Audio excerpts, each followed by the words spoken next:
Hello friends, ये देखिए असली रेलवे ग्रुप डी का काम हो रहा है। आप लोग पूरा वीडियो जरूर देखिएगा। हेलो, आपका हमारे इस फैमिली ऑनलाइन एग्जाम में हार्दिक स्वागत है। जैसा कि आप लोग स्क्रीन पर देख रहे होंगे कि आज हम आपको बताएंगे कि ग्रुप डी में कौन से पोस्ट पर क्या काम करना होता है, कौन सा पोस्ट एकदम मस्त वाला जॉब होता है और कौन सा पोस्ट पे थोड़ा वर्क आपको हार्ड पड़ेगा और आपके लिए अच्छा भी नहीं रहता है। तो ये चीज़ मैं आपको बताऊंगा। हालांकि गवर्नमेंट जॉब की नौकरी कोई सी भी हो, अच्छी होती है, बुरी तो नहीं होती है, लेकिन ये है कि आप उसमें से भी बेहतर और उसमें से भी आप अपने हिसाब से कंफर्टेबल वाला चूज कर सकते हैं। तो चलिए बताते हैं इस पोस्ट पर कौन सी ऑफिसर जैसी फीलिंग आएगी आपको उस पोस्ट में। दूसरी बात, रेलवे का आरपीएफ और एसआई कांस्टेबल में 9,500 पर नई वैकेंसी आ रही है, ऐसा कुछ न्यूज़ है। उसके बारे में भी मैं बताऊंगा कुछ सच या झूठ। उसके बाद साथ ही साथ मैं आपको कट ऑफ और आपका सैलरी के बारे में भी बताने वाला हूं। तो चलिए हम वीडियो की शुरुआत करते हैं। देखिए, आप अगर नीचे देख रहे होंगे तो आरपीएफ एसआई का और आपको आरपीएफ का देखिए, आरपीएफ एसआई रिक्रूटमेंट ये देखिए पहले जी न्यूज़ का है। तो जी न्यूज़ जानते होंगे कि आप लोग अच्छा न्यूज़ होता है, कोई बुरा न्यूज़ का कंपनी है नहीं है। तो इसलिए जी न्यूज़ की तरफ से कि पास ग्रेजुएट के लिए अच्छा मौका, कांस्टेबल और एएसआई पर कितना है 9,500 भर्ती पर निकली भर्ती। हालांकि अभी नोटिफिकेशन रेलवे की तरफ से जारी नहीं की गई है, लेकिन इन्होंने जो है बता दिया है।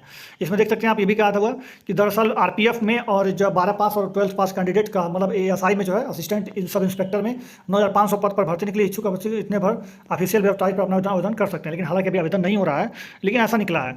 दूसरी जगह एक खबर और भी निकली है, ये था फर्स्ट इंडिया न्यूज़। अब आप कहेंगे ऐसे वैसे न्यूज़ पे हम कैसे भरोसा करें, तो देखिए ट्विटर पर है, इनका ट्विटर हैंडल है फर्स्ट इंडिया न्यूज़। और ये आप देख सकते हैं ग्रीन सिग्नल मिला हुआ है, इनको येलो सिग्नल मिला हुआ है, येलो टिक मिला हुआ है, ब्लू टिक मिला हुआ है। तो ब्लू टिक वाला जो है काफ़ी ट्रस्टेड जो चैनल्स होते हैं या काफ़ी ट्रस्टेड जो आईडीज होती हैं उनको ही ब्लू टिक मिलता है। तो ब्लू टिक इनको मिला हुआ है, तो इसलिए इन पर हम लोग विश्वास कर सकते हैं थोड़ा बहुत। तो देखिए कैंडिडेट का होगा सिलेक्शन एग्जाम इंटरव्यू के जरिए आरपीएफ और एएसआई का 9,500 भर्ती पर नोटिफिकेशन जारी, ऐसा इन्होंने कहा है, लेकिन अभी जारी नहीं हुआ, किसी भी ऑफिशियल साइट पर भी नहीं आया हुआ। आते ही हम आपको बताएंगे। देखिए अगर आप इसको देखना हो तो आपके देखिए ट्विटर हैंडल इनका है, इस पर करीब 1.6 मिलियन फॉलोअर्स यानी 16 लाख जो है इस पर फॉलोअर्स हैं। तो इसको हम बेकार तो नहीं बोल सकते, इनमें ब्लू टिक भी मिला हुआ है, तो काफ़ी ट्रस्टेड तो हैं ये लोग। तो इसलिए इन्होंने बोला है, तो कुछ तो दम होगा इनकी बातों में, जो कि आगे आने वाले दिन में आपको कॉन्फिडेंस के रूप में या अगर वैकेंसी आनी होगी तो हम लोग आपको बता भी देंगे। ठीक है, वैकेंसी आएगी तुरंत हम लोग आपको खबर दे देंगे, जितना था मैंने आपको बता दिया।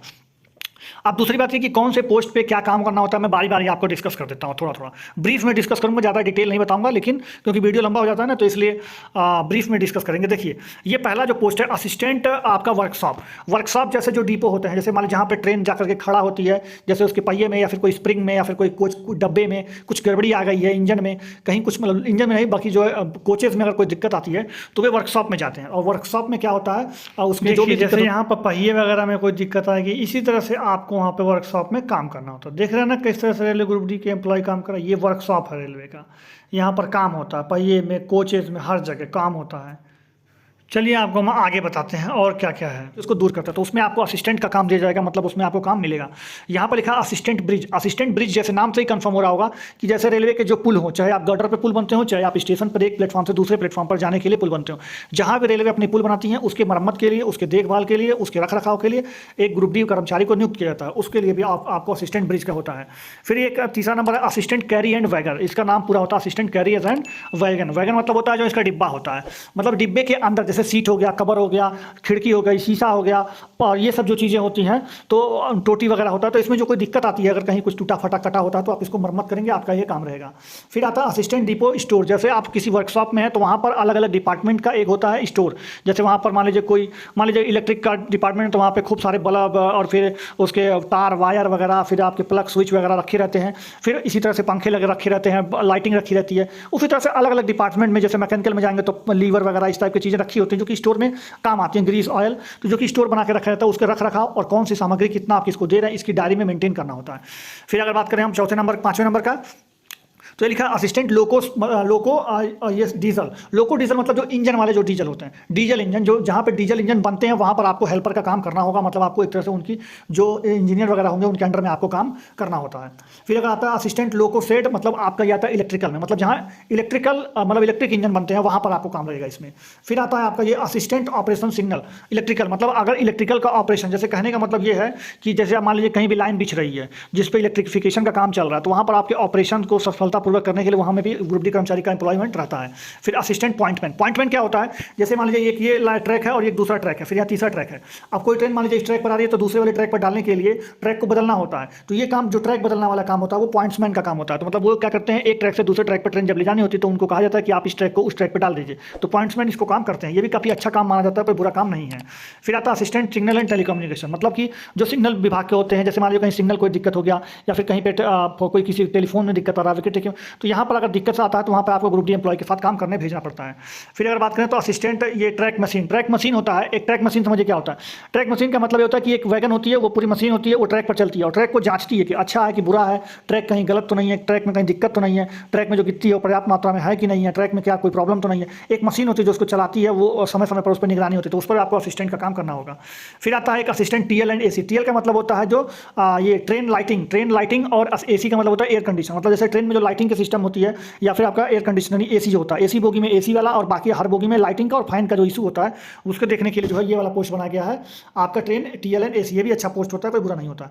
फिर लिखा है assistant TL and AC workshop. अब यही काम जब जैसे आपको मान लीजिए स्टेशन पर तैनात कर दिया गया असिस्टेंट टीएल एंड एसी का, तो जैसे मान लीजिए ट्रेन चल रही है और बीच में कहीं कुछ दिक्कत आ गई तो आपको तुरंत वहाँ पर जाकर के एक्शन में लेना होता है। और वही काम अगर मान लीजिए कोई बड़ा फॉल्ट होता है तो उसको आप मतलब एक तरह से वर्कशॉप में भेजना पड़ता है उस बोगी को। तो वो जब यात्रा कंप्लीट हो जाती है ट्रेन की तो वो एक मतलब डिपो होती है, वहाँ पर जाती है और उसमें जो है वर्कशॉप में काफ़ी उसका जो है इलाज मतलब जो है एक तरह से वर्कशॉप में उसका मरम्मत किया जाता है, बनाया जाता है, तो वहाँ पे आपको करना होता है। फिर असिस्टेंट टीआरडी होता है, ये भी एक तरह से आप समझ सकते हैं लाइटिंग वाला ही काम होता है टीआरडी वाले में, तो यहाँ पर भी आपको लगभग वही काम होता है, बस यहाँ पे वर्कशॉप में होता है। असिस्टेंट वर्क्स वही असिस्टेंट वर्क्स जैसे जहाँ पर रेल के पहिए बनते हैं, कारखाने होते हैं छोटे मोटे, या फिर छोटे मोटे इशूज़ होते हैं, पुलियाँ होती हैं, सॉकेट होता है, इसमें कोई दिक्कत आती है तो वहाँ पर आपसे काम लिया जाता है। वही असिस्टेंट वर्कशॉप मतलब वही काम आप जब वर्कशॉप में करते हैं तो वही वर्कशॉप हो जाता है। फिर हॉस्पिटल अटेंडेंट, ये एक रेलवे ग्रुप डी में एक ऐसा पोस्ट है हॉस्पिटल अटेंडेंट का, असिस्टेंट का, जो कि आपको एकदम ऑफिसर जैसी फीलिंग देगा कि आप जैसे लगेगा कि रेलवे में एक ऑफिसर के पद पर आए हुए हैं। मतलब ये पहले क्या हुआ करता था, रेलवे ग्रुप सी का जॉब हुआ करता था पहले जो है, ये जो हॉस्पिटल असिस्टेंट था ये ग्रुप सी हुआ करता था। लेकिन बाद में जब कर्मचारी जो सफाई वाला जो कर्मचारी वाला काम होता था वो ग्रुप डी का होता था, लेकिन जब सफाई कर्मचारी को लोग जब प्राइवेट ठेका पर डाल दिए तो बाकी का जो और काम बचता है उसको ग्रुप डी समझ करके रेलवे को जो ग्रुप सी लेवल का जो काम था उसको ग्रुप डी वाला बना दिए। मतलब एक तरह से उसके खाली जो है नाम कैटेगरी चेंज करके दे दिए, लेकिन आपको सैलरी तो ग्रुप डी की ही मिलनी होगी, लेकिन आपको काम ग्रुप सी का करना होता है इसमें। तो इसमें क्या होता है आपका जैसे कोई मरीज है उसके फल वगैरह के वितरण होते हैं, जैसे कोई मरीज है उसके कुछ अगर दवाओं में खाना सप्लाई करने में कोई दिक्कत अगर आती है तो उसके मतलब हेल्पर का काम करना होता है। उसके साथ ही साथ अगर आप मान लीजिए कोई डॉक्टर है, डॉक्टर का केबिन का आपको थोड़ा बहुत रख रखाव करना होगा, डॉक्टर को जब आप मरीज आते हैं पेशेंट आते हैं तो उनको बुलाने का भी काम एक तरह से असिस्टेंट का काम करना होता है भी डॉक्टर का। तो ये काफ़ी अच्छा पोस्ट माना जाता है, बहुत आराम का काम होता है, आपको एसी में रहना होता है, ज़्यादातर मतलब कोई भाग दौड़ की ज़िंदगी भी नहीं होती है, नॉर्मल काम है, 8 घंटे की ड्यूटी होती है, ऑफिसर की तरह जाएंगे, बढ़िया सा ड्रेस मिलता है, बढ़िया से आपको आना रहता है जाना रहता है, बिल्कुल वेल मेंटेन वाला काम रहता है। इसमें समझ लीजिए कि आपको तनिको भी धूल धक्कर का काम नहीं करना रहता, तनिक सा भी आपको लगेगा ही नहीं कभी जिंदगी में कि आप रेलवे ग्रुप डी के एम्प्लॉय हैं। तो ये वाला ऑफिसर वाली फीलिंग देता है हॉस्पिटल असिस्टेंट वाला। बाकी अगर सबसे बेकार की बात करूँ, बेकार तो नहीं कर सकते, लेकिन सबसे टफेस्ट जॉब की मैं बात करूँ तो सबसे टफेस्ट जो होता है वो होता है ट्रैक मेंटेनर ग्रेड 4 का। इनको रब धूप हो, बारिश हो, चाहे कुछ भी हो, कई सारी मौसम हो, 24 घंटा इनको ट्रैक पे काम करना होता है। ट्रैक कहीं टूट जाए, फट जाए, कुछ भी हो जाए, कहीं इधर से उधर हो जाए तो इनको 8 घंटे की ड्यूटी रहती है, कभी कभी 10-10 घंटे काम का, कभी इमरजेंसी में भी बुला लेना पड़ता है। तो ये काम समझ लिए काफ़ी टफ होता है जो ट्रैक मेंटेनर 4 का होता है। और दूसरी बात इसका डिसएडवांटेज ये भी है कि ट्रैक मेंटेनर वाले लोगों को जो है ग्रुप डी का जो ऑफिशियल मतलब एक तरह से मतलब इंटरनल एग्जाम जो होता है जिसको आप कहते हैं डिपार्टमेंटल एग्जाम, वो ग्रुप डी के डिपार्टमेंटल के एग्जाम में नहीं बैठ पाते हैं ये वाले ग्रुप डी के एम्प्लॉय। यानी बाकी सभी ग्रुप डी के एम्प्लॉय डिपार्टमेंटल एग्जाम में बैठ सकते हैं, लेकिन ट्रैक मेंटेनेंस फोर्स जो होते हैं वो डिपार्टमेंटल एग्जाम में नहीं बैठ पाते हैं। तो ये भी एक बहुत बड़ा इशू रहता है, इसलिए इसको लोग पसंद नहीं करते हैं। लेकिन अगर आप उठाकर देखिए रेलवे की वैकेंसी को तो आधे से ज़्यादा वैकेंसी ट्रैक मेंटेनर 4 का ही होता है, जो कि वास्तविकता यही है कि रेलवे ग्रुप डी मतलब ट्रैक मेंटेनर माना जाता है, जिसको गैंगमैन भी बोलते हैं। एक झुंड में चलते हैं लोग, काम पूरा मुश्किल होता है। मैं आपको भी दिखा भी दूंगा कैसे कैसे क्या क्या होता है, जो कि वीडियो के शुरू में भी आपको दिख गया होगा, अभी मैं आपको फिर दिखा भी दूंगा। फिर चलिए मैं आपको बताता हूँ। तो मैंने आपको पूरा 17 पोस्ट जितने थे उसके बारे में मैंने आपको बता दिया है कि क्या क्या कैसे कैसे होता है। बाकी मैं आपको चलिए आप कट ऑफ बता देता हूँ आपका। तो कट ऑफ आप देख सकते हैं यहाँ पे, जैसे देखिए इसमें भी कैसे क्या होता है, इसमें भी देखिए प्रेफरेंस भरना होता है। जैसे आप जब वैकेंसी जब लेने गए होंगे, जब फॉर्म भरे होंगे तो फॉर्म भरते समय आपने प्रेफरेंस दे रखा होगा। जैसे देखिए यहाँ पे एक फॉर्म मैंने ले रखा है, यहाँ पर देखिए ये जो क्रम जो है ना, ये प्रेफरेंस देखिए यहाँ पर लिखा हुआ है 1 से लेकर के 17 तक। यहाँ पर देखिए 17वें नंबर का प्रेफरेंस इन्होंने भर रखा है ट्रैक मेंटेनर 4 का। यानी इनको सबसे ज़्यादा मतलब एक तरह से बात करें तो ट्रैक मेंटेनर 4 का काम इनको पसंद नहीं आता है, तो इसलिए जो भी ट्रैक मेंटेनेंस 4 का काम होता है वे लोग सबसे आखिरी में भरने का कोशिश करते हैं, और आखिर में भरना भी चाहिए। अगर आप अच्छे हैं तो आपको सबसे पहले, मेरे हिसाब से तो सबसे पहले आपको हॉस्पिटल असिस्टेंट का फॉर्म भरना, मतलब ऑप्शन देना चाहिए प्रेफरेंस। उसके बाद सबसे मतलब अपने हिसाब से चूज करते करते सबसे लास्ट में ट्रैक मेंटेनर 4 का आपको देना चाहिए प्रेफरेंस। ठीक है, तो ये प्रेफरेंस मैंने आपको बता दिया। देखिए, अगर आप रेलवे ग्रुप डी के सैलरी जाना चाहते हैं, देखिए सैलरी आपको शुरुआत में आप जब ज्वाइन करने जाएंगे तो आपको 25,000 रुपया ग्रॉस पे मिलेगा, मतलब आपके अकाउंट में करीब 23,000 आएगा। ठीक है, ये सैलरी आपको 23,000 अकाउंट में मिलेगा, जो कि जब जानिए जब 2018 की वैकेंसी भर करके जो 2020 में बच्चे गए थे उनको शुरुआत में 23,000 मिल रहा था। तो आप अभी 2022 में जाएंगे तो महंगाई भत्ता वगैरह बढ़ चुका है, तो इसलिए आप 25,000 मान के चलिए कि आपको मिलना शुरू हो जाएगा।